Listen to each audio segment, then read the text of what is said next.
What do you think is the key to achieving our goals, our success? Some people suggest things like hard work, focus, persistence. But research shows these are all byproducts of something else, something much more powerful that we can all develop.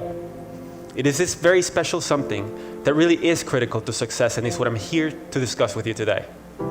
Someone who has achieved great success is Josh Waitzkin, a chess international master and the subject of the movie Searching for Bobby Fischer. Nobody has won all the national chess championships that Josh has. But even more impressive, when he turned 21, he took on the challenge of mastering something completely new and very different from chess: martial arts.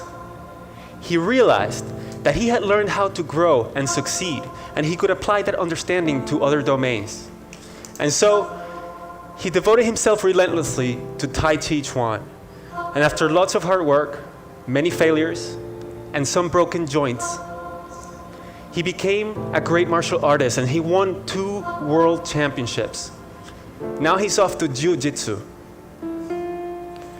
So what does Josh say is the greatest thing that ever happened to him? Believe it or not, he says, losing my first national chess championship, because it helped me avoid many of the psychological traps. The key trap that Josh avoided was believing that he was special, that he was smarter than other people, and that he didn't have to work hard. He could have thought of himself as a prodigy, but he doesn't think that he has extraordinary intelligence. He says, the moment we believe that success is determined by an ingrained level of ability, we will be brittle in the face of adversity. Josh often quotes Stanford professor Carol Dweck, who discovered that some people see intelligence or abilities as fixed, what is called a fixed mindset, while other people see them, as Josh does, as qualities that can be developed, a growth mindset.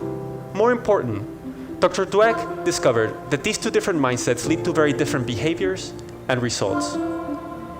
In a study she did with Dr. Lisa Blackwell, several hundred 7th graders were surveyed to determine which mindset each student had, and then they were tracked for 2 years. Results showed that the students with a growth mindset, those who thought they could change their own intelligence, increased their grades over time, while those with a fixed mindset did not. You can see the trend. The gap in performance just widens and widens over time. The difference between these 2 groups? A different perspective on intelligence. Other studies have shown similar effects for our mindset about other abilities, like problem solving, playing sports, managing people, or anything else you'd like. Dancing la Macarena.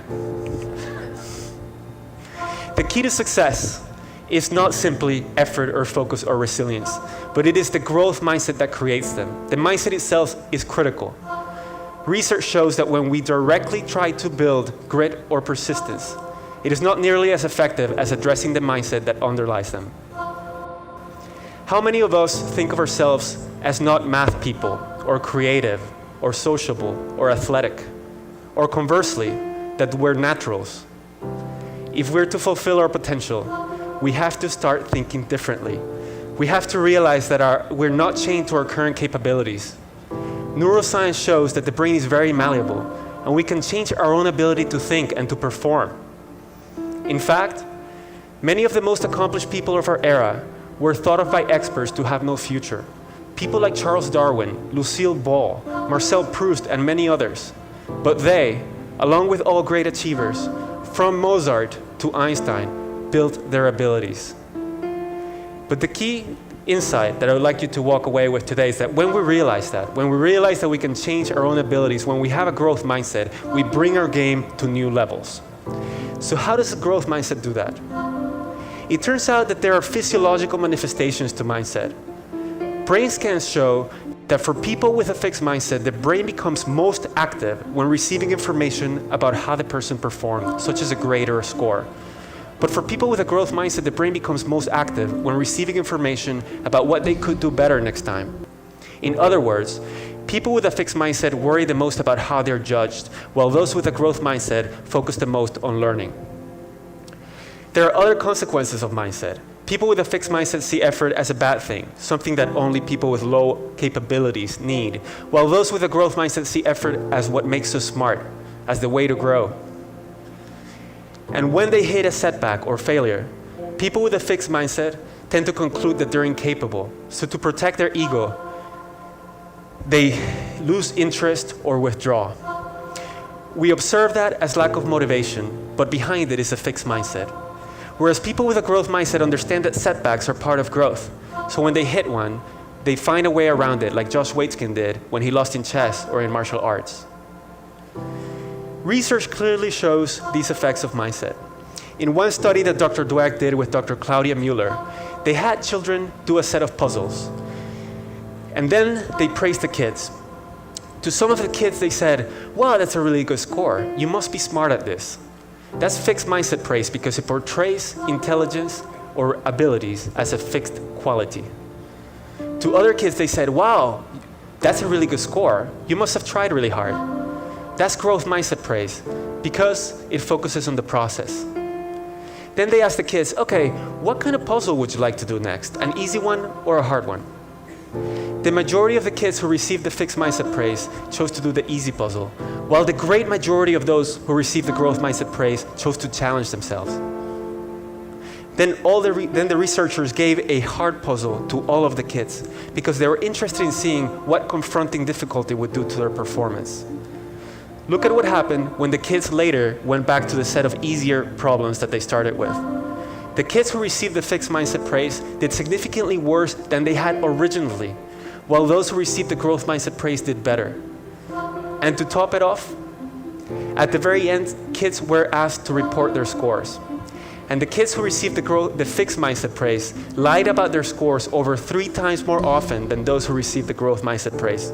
They did not have another way to cope with their failure. The difference between these two groups? One short little sentence.